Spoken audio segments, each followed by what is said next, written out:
विश्ववंदनीय परमपूज्य डॉक्टर बाबासाहेब आंबेडकर, महात्मा ज्योती, महात्मा क्रांती, महात्मा ज्योतिबा फुले, माता रमाई, माता भीमाई, माता गौतमी, माता प्रजापती, माता जिजाऊ, माता सावित्रीबाई फुले, माता रमाई यांच्या त्यागाला मी अगोदर पंचांग प्रणाम करतो. आज दिनांक 15/9/2024 या दिवशी आपल्या गावाचे सुपुत्र आणि खानदेश पुत्र आणि या गावाची आन बान शान एकनाथ पवार साहेब यांचा पुनर्जन्म झाला, म्हणून थोडासा त्यांच्या नावाने टाळ्या वाजवा.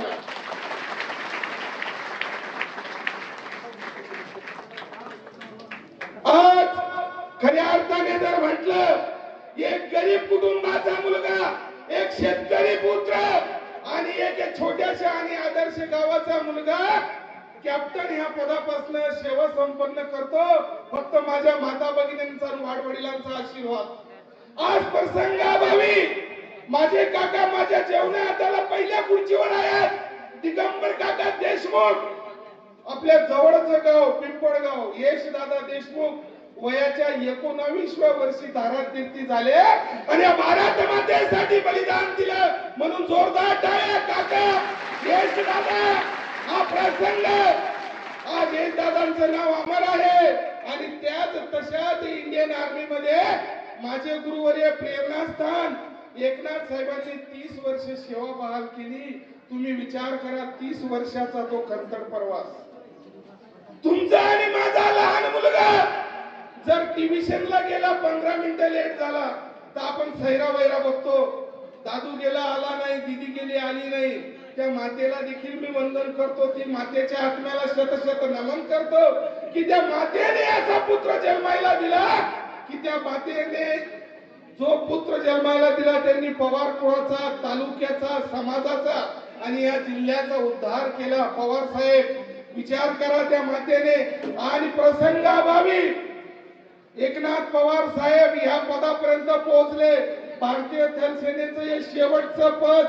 जवान शिपाई पासून भरती होतो, शिपाई झाल्यानंतर लासनायक होतो, लासनायक नंतर नायक होतो, हवालदार होतो, नायब सुभेदार होतो, सुभेदार होतो, सुभेदार मेजर होतो, ऑर्डिनरी लेफ्टनंट होतो, ऑर्डिनरी कॅप्टन होतो. तो साहेबांनी जवळजवळ 12-13 पदांची संघर्ष करून आज या गावाचा इतिहास रचलेला आहे.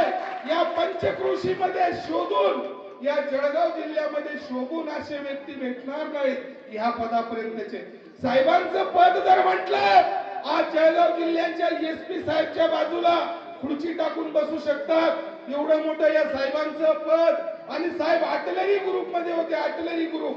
तुम्ही कारगिलची लढाई बघितली असेल, गौरव आर्टिलरी, बोफर्स रेजिमेंट, 130 अशा या कारगिलच्या लढाईला सुद्धा साहेबांनी सामोरी जाऊन या गावाचं नाव रोशन केलेलं आहे.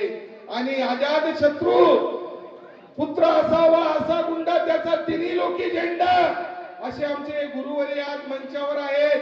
आणि तुमच्या सर्वांच्या आशीर्वादाने, आज तुमच्या दिव्य दृष्टीने, वाडवडिलांनी, आराध्य दैवतांच्या आशीर्वादाने साहेबांनी 30 वर्ष सेवा केली. आज सुद्धा ते फिटफॉर आहेत, फिजिकली फिटफॉर आहेत. सयाचिन ग्लेशियर, काश्मीर आणि आर्टिलरी सेंटरला साहेब आणि मी सोबत मुलांना प्रशिक्षण द्यायला होतो. साहेबांचा तो शिकवण्याचा तरीका देखील अलग आहे. ज्या मुलाला त्यांनी घडवला असेल तो निश्चित आई वडिलांनंतर साहेबांना मानत असेल. कारण 9 महिन्याच्या त्या खंतड प्रशिक्षणामध्ये साहेब एक इन्चार्ज होते आणि साहेबांचं नाव खरोखर या शिंदी गावात नाही, या जिल्ह्यात आहे. वंदन करतो. आणि साहेबांनी जी 30 वर्ष सेवा बहाल केलेली आहे, त्या 30 वर्षामागे त्यांच्या त्या मातेचा म्हणजे अर्धांगिनीचा, पत्नीचा देखील हात आहे.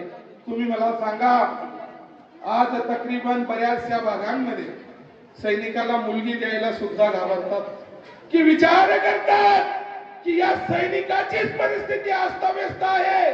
भारताच्या सीमेरेषेवर सैनिकांची असा झुंज देतात, उग्रवादी एरिया असो, नक्सलाइट एरिया असो, माओवादी एरिया असो, त्या ठिकाणी या सैनिकाची परिस्थिती अवघड आहे. माझी मुलगी दिल्यानंतर माझ्या मुलगीचं काय होईल असा पहिले विचार ते मायबाप करतात. त्या मायबापांना देखील मी वंदन करतो की त्यांनी या 56 इंच्या छातीवर दगड ठेवून साहेबांच्या हातात त्या माझ्या ताईंच्या रेशमाच्या गाठी बांधून दिल्या आणि त्या ताईचा भरभक्कम त्यांच्या मागे तो सपोर्ट म्हणून साहेब आपल्या 30 वर्ष भारतीय थलसेनेत सेवा करू शकले म्हणून ताईच्या नावाने जोरदार टाळ्या वाजा. कारण प्रसंग अभावी तुमच्या टाळ्यात तुमचा आशीर्वाद आणि तुमची प्रेरणा आम्ही मानू. आज मला सांगा, एक चांगल्या कुटुंबाची मुलगी, जवळजवळ 12वी पास झालेली मुलगी, तिला सर्वप्रथम आपला परिवार त्यागावा लागतो. त्यागल्यानंतर फौजी साहेबांना 365 दिवस पैकी फक्त 80 दिवस सुट्टी मिळते. 80 दिवस त्या मातेजवळ, त्या ताईजवळ राहण्याचा त्यांना मोका मिळतो आणि बाकी दिवस संपूर्ण त्यांना आपल्या भारत मातेच्या रक्षणासाठी सीमेवर प्रहरी म्हणून राहावं लागतं. ती माता लग्न करून घरी आल्यानंतर कोणाचा परिवार, सर्वांचे परिवार सारखे नसतात, कुठे कुठे प्रॉब्लेम असतात आणि त्या मातेला सद्गुण संपन्न करावा लागतं. सदैव डोक्यावर पदर, पतीचा आदर, संसाराची कदर आणि तिला म्हणावं खरोखर खानदेशी मदर. तर असा प्रसंग असतो. वंदन करतो त्या मातेला की आमच्या एकनाथ साहेबांच्या कांद्याला कांदा लावून तुम्ही ऑर्डिनरी कॅप्टन या पदापर्यंत साहेबांना जाण्यासाठी सदैव प्रोत्साहित केले आणि आज आपल्या समोर, सर्वांच्या समोर ऐतिहासिक क्षण म्हणून साहेब आज 30 वर्ष सेवा बहाल करू शकले. मी निश्चितपणे साहेबांना, तात्यासाहेब विकास देवरे युवा मंच असेल, संदीप दादा चव्हाण असतील, आमचे संजय सोनवणे पाहुणे असतील, गोविंदांना वाघ असतील, भरत मांडे साहेब असतील, संपूर्ण आलेले आजी माजी सैनिक असतील, यांच्या वतीने साहेबांना विनंती करेन की माझं गाव, तुमचं गाव, एक गाव, तालुका एक. या गावामध्ये बरेचसे मी युवा मुलं बघितली की ते भारत मातेचं रक्षण करू शकतात, भारत मातेच्या रक्षणासाठी जाऊ शकतात.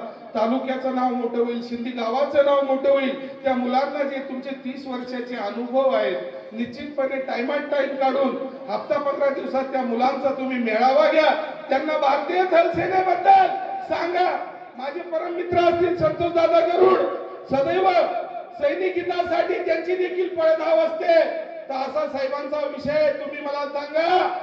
सैनिकाची जर भूमिका म्हटली तर खूप खंतड असते. सैनिक हा आपल्याकडे होळी असते, दिवाळी असते, ईद असते, पण सैनिकाच्या नशिबात फक्त प्रहरी म्हणून ड्युटी करावं लागते. 24 तासचा तो प्रहरी असतो. ज्या वेळेस आई वडील, पत्नी, मुलं, भाऊबंदकी, नातक होतं, यांची आठवण आल्यानंतर तो पाकिट काढतो. पाकिटामध्ये सर्व परिवाराचा फोटो असतो आणि ते फोटो बघून रडून आपले डोळे पाण्याने पुसून घेतो. असा हा सैनिकाचा प्रवास. प्रसंग अभावी कुठल्या कुठल्या खेड्यांमध्ये जर सैनिक हा दूरदराज मध्ये असला, आई वडिलांचं जर काही झालं तर त्या सैनिकाला अंत्यविधीसाठी सुद्धा येता येत नाही. 4थ्या दिवशी तो सैनिक पोहोचतो. ही सैनिकाची भूमिका आहे. 6 महिने त्याला सुट्टी मिळत नाही, अशी ही सैनिकाची भूमिका आहे. आणि 30 वर्ष या भारतीय थलसेनेमध्ये जे साहेबांनी काढलेले आहेत, म्हणून मी साहेबांना शत नमन करतो. साहेबांसाठी मी हेच म्हणतो, करम तेरे अच्छे तो किस्मत तेरी दासी, अरे करम तेरे अच्छे तो किस्मत तेरी दासी, नियत तेरी साफ तो घर में मथुरा काशी, घर में मथुरा काशी. साहेबांनी आता जवळजवळ संपूर्ण भारत भ्रमण केलेला आहे. तर साहेब आज आपल्या या सिंधी गावाचा आयडल आहे, तालुक्याचा आयडल आहे की साहेबांनी जी देश सेवा केलेली आहे त्याबद्दल मी एक सैनिक नात्याने हे मनोगत समजू नका, भाषण समजू नका, आपोभीती सांगतो, आखोदेखी सांगतो. प्रसंग अभावी 2005 मध्ये माझी पोस्टिंग काश्मीर गुलमार्ग या ठिकाणी होती. गुलमार्ग म्हणजे भारतातलं सर्वात थंड आणि जास्त बर्फ पडण्याचं ठिकाण. 14,000 फूटवर, समोर पाकिस्तान 500 मीटरवर आहे. पाकिस्तानची नूरी नावाची पोस्ट आहे आणि बाज नावाच्या पोस्टवर मी असताना तेव्हा नवीनच अँड्रॉइड फोन आले. अँड्रॉइड फोन म्हणजे आपण व्हिडिओ कॉलिंग करतो, मिनिटोमिनिटी आपल्या पत्नीशी, मुलांशी, आईशी, वडिलांशी बोलतो, मित्रांशी बोलतो. तिथे रेंज म्हणजे मोबाईलच्या टावर साठी 2 किलोमीटर त्या पाडीच्या खाली येऊन आपल्या परिवाराशी बोलावं लागतं. तर प्रसंग अभावी मोबाईलला रेंज नसल्यामुळे तिथे एक UDBIचं ATM होतं. त्या ATM मधनं मी रोज 100 रुपये काढायचो आणि माझ्या पत्नीला मेसेज यायचा की माझे प्रभू रामचंद्र जिवंत आहे. का? मोबाईलवर बात होऊ शकत नव्हती, फक्त तिला मोबाईलवर मेसेज यायचा की 100 रुपये ट्रांजेक्शन आपके खाते से हुए, म्हणजे फक्त 100 रुपये काढायचे, म्हणजे तिला हा मेसेज यायचा की आज यांचा दिवस चांगला निघाला आणि आज या भारत मातेच्या रक्षणासाठी ते सज्ज आहेत. तर असा सैनिकाचा प्रसंग आहे. तर म्हणून म्हणतो सैनिकानंतर जर सैनिकाचं बलिदान खरं असेल त्या पत्नीचं असतं. आज प्रसंगाभावी एक विषय आहे की कोणा सासू करा, कोणा सासरा करा, कोणाचा परिवार डेंजर किंवा मग कोणाचा परिवार चांगला, त्या मातेला सद्गुण संपन्न राहावं लागतं. आणि तो विचार करून सैनिक फक्त सांगतो की मी एप्रिल मध्ये येईल, मे मध्ये येईल. काल निर्णयावरती माता फक्त गोल करून ठेवते आणि गोल केल्यानंतर त्या तारखेची वाट बघत असते की माझे प्रभू या तारखेला येतील, त्या एक तारखेला येतील. आणि फौजी तिकडे आपल्या बॉर्डरी प्रहरीवर सदैव असतो. मला सांगा, कारगिलची लढाई साहेबांनी लढलेली आहे. कारगिलची लढाईमध्ये साहेब होते. कारगिलचा विजय भारताचा झालेला आहे. कारगिलच्या पहिले जर जवान आपत्तीजनक स्थिती सियाचीन ग्लेशियर, लेह लडाख, अरुणाचल प्रदेश, दिमापूर आणि शिलाँग या ठिकाणी जर जवान शहीद झाला तर त्या जवानाचं पार्थिव शरीर त्याच्या शाने शौकतने त्याच्या बटालियन मध्ये अंत्यविधी करून केला जायचा आणि त्या जवानाचा फक्त बक्सा, त्याचे कपडे आणि त्याचे फोटो त्याच्या आई वडिलांपर्यंत यायचे. कारगिलच्या अगोदर असे असे प्रसंग या सैनिकांनी पाहिले. मग नंतर आपल्या भारताचे स्वर्गीय अटल बिहारी वाजपेयी यांनी तारतूत करून किसी भी जगह मेरा सैनिक अगर शहीद होता है, वीर गति को प्राप्त होता है, तो शान शौकत के साथ सभी सैनिक इत्मामों में सलामी के साथ, तिरंगे के साथ जवान का अंतिम संस्कार उसके गांव मातृभूमि में किया जाएगा और जवान को मान सम्मान के साथ परिवार को तिरंगा दिया जाएगा. बोलणारे सैनिक सम्राट, सैनिकांचा आराध्य दैवत, सैनिकांचे हृदयस्थान स्वर्गीय अटल बिहारी वाजपेयी, भारताचे प्राईम मिनिस्टर, संसद मध्ये भाषण चालू होताना म्हणायचे कि भारत कोई भूमि का टुकड़ा नहीं है, एक जीता जागता राष्ट्र पुरुष है. ये नंदन की धरती है, वंदन की धरती है, यहाँ की नदी गंगा है, यहाँ का कंकड़ कंकड़ शंकर है. हम जिएंगे भी तो भारत के लिए, मरेंगे भी तो भारत के लिए. मरने के बाद अगर हमारी बहती हुई अस्थियों में कोई कान लगाकर सुन लेगा तो ये क्या आवाज आएगी, भारत माता की जय, भारत माता की जय. तर प्रसंगाभावी आज दूरदराज मध्ये, ग्रामीण भागामध्ये आज जर साहेब ऑर्डिनरी कॅप्टन पासून रिटायर्ड होऊन येत आहे तर मुलांनी, नवीन मुलांना माझी विनंती असेल, आज त्या तलाठी ताई आहेत, मंचावर आहेत, कक्षा अधिकारी ताई आहेत, मंचावर आहेत. आपल्या गावाचं वैभव आणि त्यांनी तो केलेला संघर्ष माझी युवा शक्तीसाठी एक प्रेरणा असेल तर आपण देखील संघर्ष केला पाहिजे, मायबापांचं नाव मोठं केलं पाहिजे. तुम्ही 50 एकर जमीन कमवा आणि एक मुलगा आर्मीत पाठवा, त्या बापाची छाती 56 इंचाने अशी टाईट होते. त्यामुळे मुलांना निश्चितपणे या भारत मातेचं रक्षण करण्याचा विषय आणि या भारत मातेच्या आस्थेविषयी कधीही तुम्ही त्यांच्या मनात नकारार्थी शब्द टाकू नका. तुम्ही सदैव त्यांना या भारताबद्दल आणि या तिरंग्याबद्दल प्रेरणा द्या अशी मी विनंती करतो. कारण महाराष्ट्राचा भूभाग आणि आपल्या काही भागामध्ये साहेब ज्या पदावरनं रिटायर्ड झालेत त्या पदाचे मानकरी फक्त तुम्हाला कोल्हापूर, सोलापूर, सातारा, सांगली या भागामध्ये भेटतील आणि हरियाणा, पंजाब मध्ये भेटतील. साहेबांनी खानदेशचं नाव इतकं मोठं केलेलं आहे, त्या पदाला आज आमचे बरेचसे माजी सैनिक बांधव इथे असतील, माझे गुरुवर्य असतील, त्यांना त्यांच्या पदाबद्दल ही आयडिया असेल की साहेबांनी केवढं मोठं काम या सिंधी गावासाठी केलेलं आहे. साहेबांना मी निश्चित शतशत नमन करतो. येणारा त्यांचा पुढील काळ आणि त्यांच्या कलोकमलांनी या आदर्श गावाचा निश्चितपणे मी सांगतो की इतिहासामध्ये सिंहाचा वाटा असेल आणि सुजलाम सुफलाम मध्ये सिंहाचा वाटा असेल.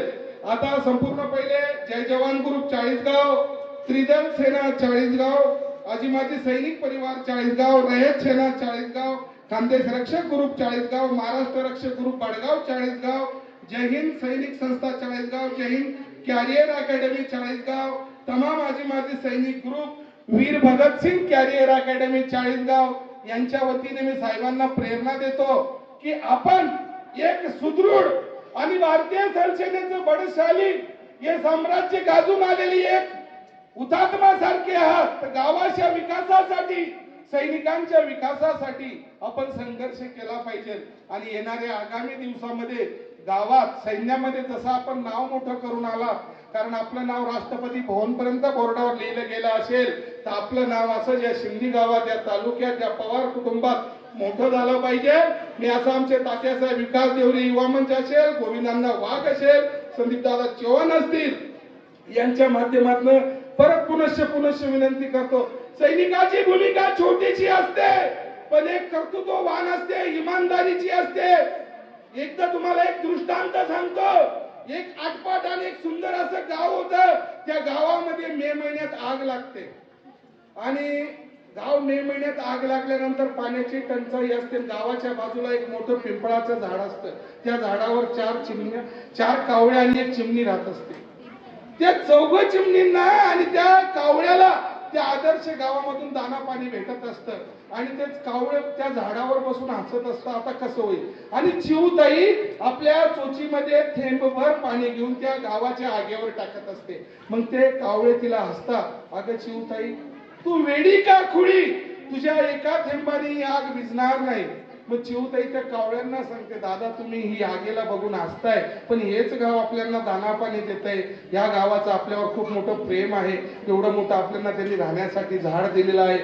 ज्या दिवशी मी हा एक थेंब पाण्याचा त्या आगेत टाकते, ज्या दिवशी या गावाचा इतिहास लिहिला जाईल, माझं नाव आग विझवण्यात असेल आणि तुमचं नाव हसण्यात असेल. म्हणजे माझ्या बोलण्याचा हेतू संघर्ष केला पाहिजे.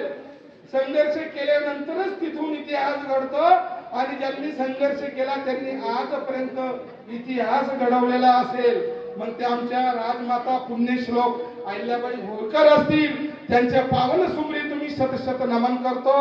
आज आपल्या गावाचे सुपुत्र शूरवीर जवान पानसरे साहेब हे इंडोनेशियन तिब्बत पोलीस फोर्स मध्ये असताना या गावासाठी किंवा या ITBP ग्रुप साठी धारातीर्थी गेलेले आहेत. त्यांच्या देखील मी पुतळ्याला शतशत नमन करतो. साहेबांनी त्यांची रिटलिंग केली, त्यांना शहीदचा मान सन्मान दिला. सैनिक परिवाराचे त्यांच्या सर्व कुटुंबवासींना शतशत नमन करतो आणि त्यांच्या कुटुंबामागे आम्ही सदैव आहेत.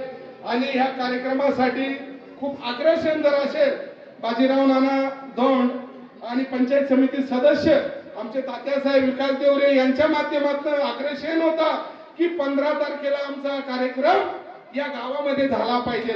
आमचा हा कार्यक्रम कुठल्याही पक्षाशी निगडीत नाही. BJP, शिवसेना, राष्ट्रवादी, उभाटा कुठल्या पक्षाची, कुठल्याही राजकीय लोकांशी संबंधित नाही. हा कार्यक्रम करण्याचा आमचा एकच कार्यक्रम ध्येय आहे की माझे गुरुवर्य प्रेरणास्थान विकास पाटील आज मंचावर आहेत. हा कार्यक्रम आम्ही संपूर्ण जिल्ह्यामध्ये करत असतो. आज या गावामध्ये आमचे पवार साहेब, त्यांचा परिवार, त्यांचे मोठे बंधू या सर्वांची आपण मिरवणूक काढली. त्या मिरवणुकीची आपण शोभा वाढवली. उद्या हेच बघून मुलं तयार होतील की या मुलांना वाटेल की मी उद्या फौजी झाल्यावर मला माझ्या परिवाराला असाच मान सन्मान मिळेल. म्हणून तात्यांचं हे ध्येय धोरण 5 वर्षापासून आहे. असे तात्या, जोरदार तात्यांच्या नावाने टाळ्या वाजा.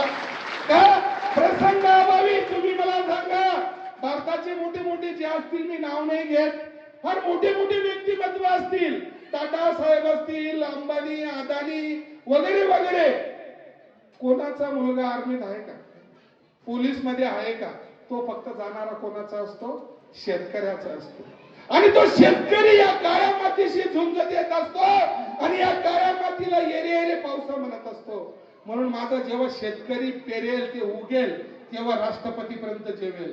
आणि माझा सैनिक जेव्हा 24 तास प्रहरी म्हणून त्या सीमेवर उभा राहील, तेव्हा आपण आपल्या घरट्यात आरामाने झोपू. म्हणून जेवताना माझ्या शेतकऱ्याला आठवण करा, रात्री झोपताना माझ्या सैनिकाला नमन करा. लाल बहादूर शास्त्री यांनी कार्यकालमध्ये सांगितलं होतं, भारताचे स्वर्गीय प्राईम मिनिस्टर लाल बहादूर शास्त्री, जय जवान जय किसान. 2 वर्षाची आपदा या संपूर्ण भारतावर आली. कोविड सारखा प्रसंग होता.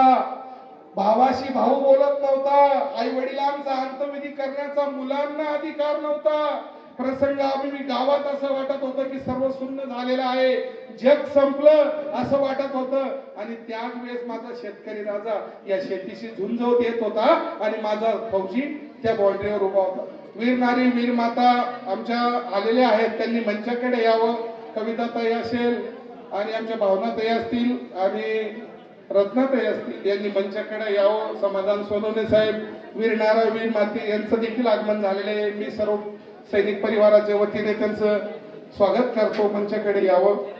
तर तुम्ही मला सांगा, प्रसंग अभावी आज सैनिकाची भूमिका काय असतो. आज बघा, तुमच्या जेवण्या हाताला, माझ्या जेवण्या हाताला या तिघा माता मंचावर आल्यात. या तिघा मातांनी देशासाठी आपला कुंकू, आपले पती बलिदान दिलेलं आहे. जोरदार त्यांच्या टावाने टाळ्या वाजा. ताई साहेबांचं आगमन, भावनाताई असतील, आमच्या कविताताई असतील किंवा मग आमच्या रत्नाताई असतील, आज त्यांचं आगमन झालेलं आहे. साहेबांनी त्यांना रिसीव्ह केलेलं आहे आणि आज यांचं कुंकुवाचं लेणं या भारत मातेसाठी यांनी दिलेलं आहे. याच्यापेक्षा मोठं बलिदान नाही. तुम्ही मला सांगा, तुम्हाला लाखो करोडो रुपये भेटू द्या, त्याला महत्व नाही. तुमचं कुंकुवाचं लेणं, तुमच्या घराचा धनी जर आज तुम्हाला सोडून या भारत मातेसाठी जर गेला असेल, याच्यापेक्षा मोठं बलिदान नाही. आणि माता मावल्या बघा, सदैव डोक्यावर पदर, पतीचा आदर, संसाराची कदर आणि तिलाच म्हणावं इंडियन मदर. आज या माता परिस्थिती अभावी आज मी ते आज आपल्या समोर आले. 10 वर्ष, 15 वर्ष झाले की त्यांचे पतिदेव त्यांना सोडून या भारत मातेच्या विरंगणासाठी निघून गेलेत. आज त्यांची जीवनलीला काय असेल. आज मी वंदन करतो, त्यांनी टाइम काढून आपल्या या चांगल्या आणि छोट्याशा आदर्श कार्यक्रमाला भेट दिली. आणि मी विश्वस्त सर्व गावाचे टाळकरी, माळकरी, वारकरी संप्रदाय, सरपंच, डेप्युटी सरपंच, पोलीस पाटील, विविध खात्यातले सर्व पदाधिकारी यांना विनंती करतो, आपल्या गावामध्ये येणाऱ्या आगामी दिवसात कधी काही आमची काही सेवा असेल सैनिक हितासाठी, माझे गुरुवर्य मार्गदर्शक तात्यासाहेब विकास देवरे, संदीप दादा चव्हाण, गोविंदांना वाघ, पीव्हीसी बटालियनचे जवान आहेत, पीव्हीसी परमवीर चक्र विजेती बटालियन ते देखील मंचावर आहेत. तर ह्या सर्वांचा आपल्या या गावासाठी, पंचकृषीसाठी सिंहाचा वाटा असेल. प्रसंगाभावी कधीही तुमचे लेकर समजून आम्हाला आदेश करा. आम्ही तुमच्यासाठी अहोरात्र एक आहोत आणि निश्चित सांगतो, आमची फक्त एकच भूमिका आहे की आमच्या 40गाव तालुक्याचे सर्वात जास्त जवान त्या भारत मातेच्या रक्षणासाठी गेले पाहिजे आणि आमच्या तालुक्याचं नाव त्या दिल्लीपासून गल्लीपर्यंत मोठं झालं पाहिजे. फक्त आमचा हा प्रसंग आहे. आणि बोलता बोलता हेच बोललो की राजकीय व्यासपीठ बाजूला, हा सामाजिक कार्यक्रम आहे, सैनिकांचा कार्यक्रम आहे. या कार्यक्रमामध्ये आम्ही सिंहाचा वाटा नसून एक खारीचा वाटा आहे. आता एवढ्या वेळापासून तुम्ही शांत बसला, तुमचा सर्वांचा आशीर्वाद आमच्या सर्वांच्या डोक्यावर आहे. निश्चितपणे सांगतो की सैनिक हा गरिबाचा मुलगा आहे, शेतकरी पुत्र आहे. निश्चितपणे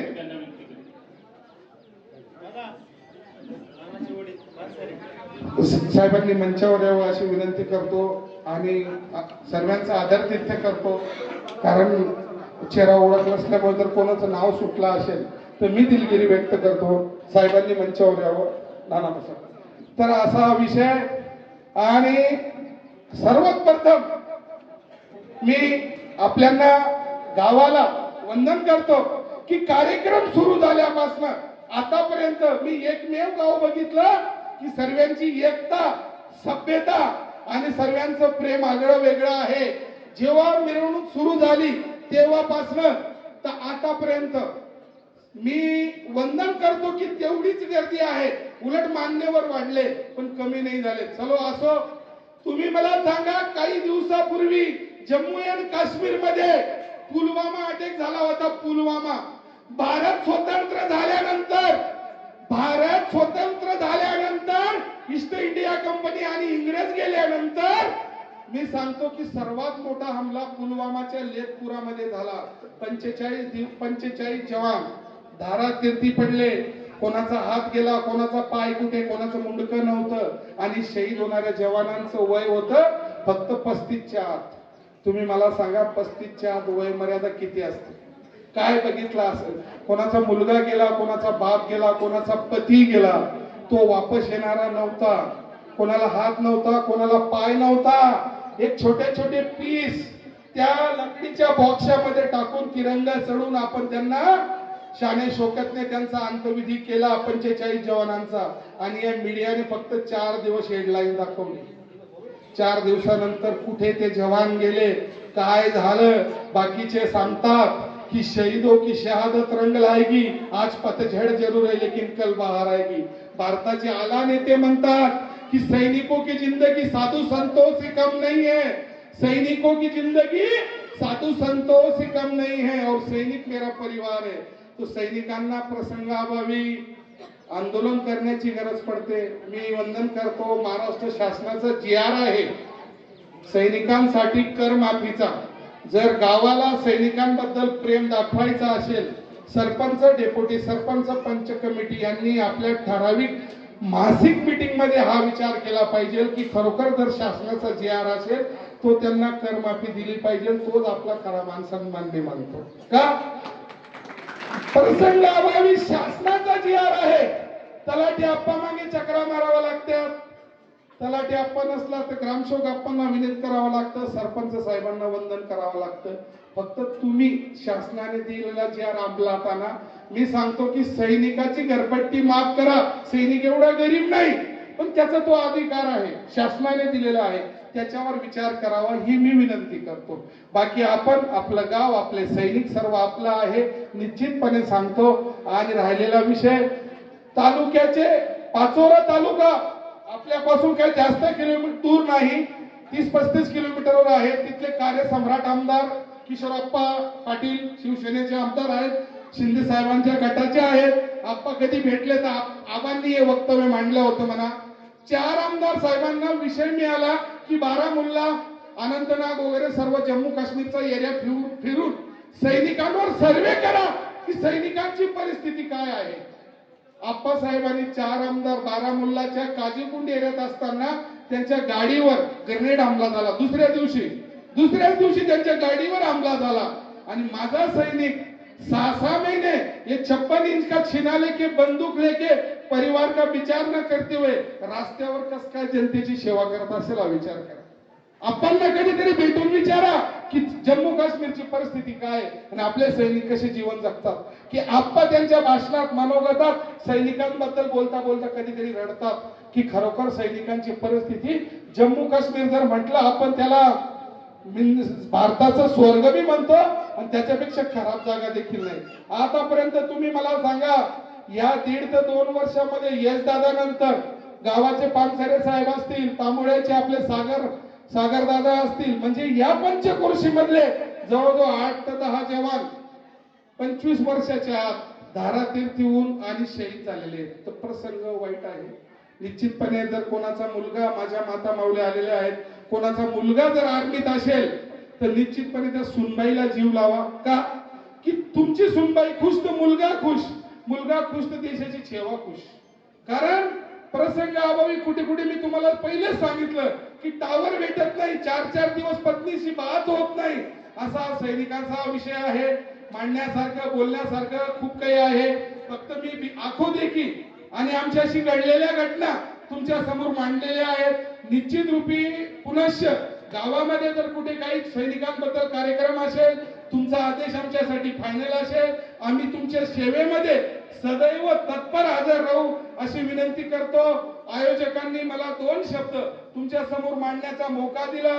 मी सदैव आपला तरुणी राहील. गावाची युवा शक्ती, आलेले सर्व आजी माजी सैनिक, परत पुनश्च आमच्या वीरनारी वीर माता यांना देखील माझं शतशत नमन. त्यांनी टाइमात टाइम काढून एकनाथ साहेबांचा शब्द ऐकून आज त्यांनी मंचावरून या मंचाची शोभा वाढवली. अजून नाशिक वरनं कारगिल हिरो दीपचंद नाईक साहेब येणार होते, पण ते रस्त्यात असतील, एखाद्या वेळेस ते देखील येतील. आणि आपण सर्वांचा हा सर्व आग्रह प्रेम याला देखील मी शतशत नमन करतो. थांबतो. जय हिंद, जय महाराष्ट्र. माझ्यासाठी एकदा जोरदार आवाज डायरेक्ट पाकिस्तान पर्यंत गेला पाहिजे. भारत माता की